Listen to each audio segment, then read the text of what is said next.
The U.S. accusing China of stealing AI secrets, with the White House Science and Technology Director writing on X, quote, "The U.S. has evidence that foreign entities, primarily in China, are running industrial-scale distillation campaigns to steal American AI. We will be taking action to protect American innovation. These foreign entities are using tens of thousands of proxies and jailbreaking techniques in coordinated campaigns to systematically extract American breakthroughs."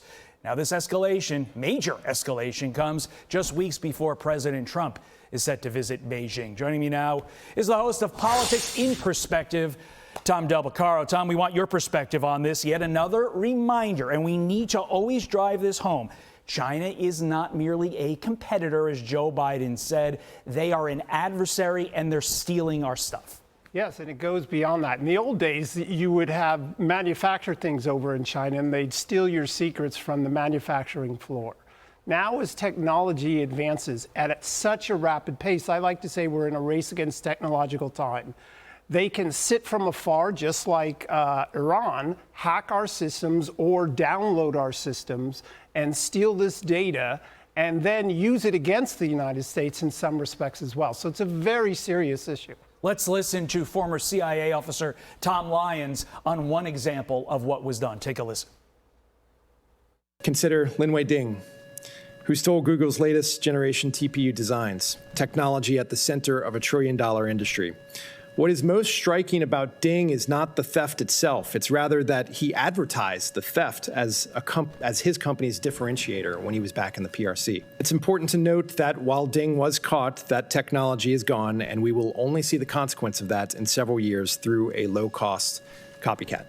We are in an AI war with China. The winner will in all likelihood control the future. So what happens when Donald Trump visits Beijing, talks with Xi Jinping in a couple weeks? What does this mean for that discussion?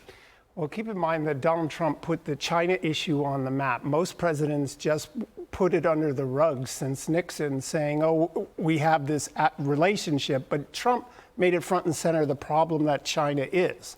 So the question now is, given that they put arms towards Iran, and now this issue has come front and center, does he even go? If he does go, you don't go to a foreign country like China without some agreement in advance or something you're going to get out of the trip. But what does China have to offer? Because they have lied to us about this issue for decades. So I'm not sure what's happening behind the scenes, but Trump needs to come away with China with something, and this issue is only getting worse over time. If I'm reading between the lines in your answer, you think the timing of this release was deliberate? Yeah, absolutely. And it should be, because in the 2030s is going to be very dangerous as quantum computing takes hold. What China can do today is nothing compared to what they can do in the next decade. And so this needs to be nipped in the bud now.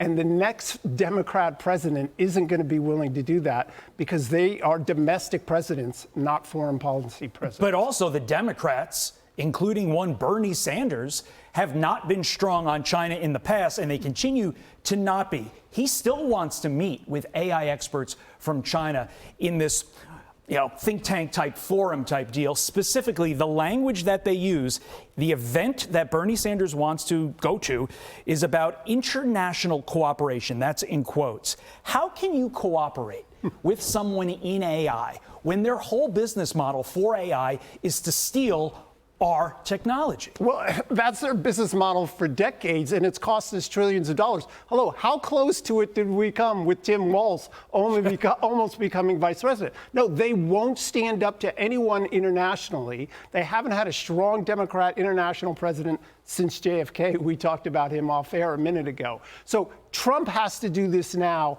and eventually the next Republican president's going to have to follow up on this. Yeah, I'm going to go with a kind of a joke, but kind of a serious joke. How about we not let the people run AI who like to take vacations and honeymoons in communist countries? Bernie Sanders in Russia, and of course, Tim Walz hanging out in China. Tom Del Beccaro, great insight. Really appreciate it this morning. Be sure to like and subscribe for all the Fox News latest on YouTube, and catch full shows streaming now on Fox One.